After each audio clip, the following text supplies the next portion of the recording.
More Than the Last Mile is basically focused on logistics and cities. We've called it More Than the Last Mile because while we recognise that last mile and e-fulfilment and e-commerce is a real driver of demand in cities, the whole business of logistics in cities is much broader than that.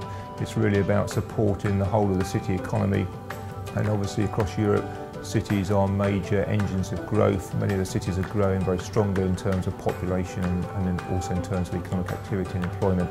So e-commerce is part of the story, but it's not the entire part of the story. We found that first and foremost, city planning needs to be incorporated with city logistics. A lot of the issues faced could be circumvented at the beginning if there was proper authority and a proper planning. Secondly, we think that technology does have a chance to impact city logistics and improve operations as such. And thirdly, we think that some of the property components could be that there could be a blended use of existing assets. There could be a kind of a back to the future approach where we think that some of the old models actually are still practical.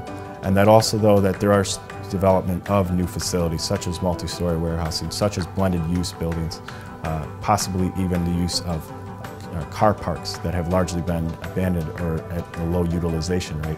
We think that those have the potential to help solve any of the logistics in cities issues. A lot of investors they have an appetite to get involved with how to best make an entrance into the major cities, the major urban areas that have largely been overlooked. These are not your big box sheds that we traditionally will see out in the country, in the rural areas that are surrounding usually the highway networks. A lot of them are last mile solutions. We constantly are asked, what is the last mile? How is e-commerce impacting that? What can investors do to get involved in that?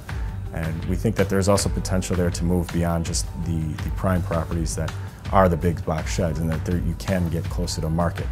So we think that city logistics is definitely an interesting topic now.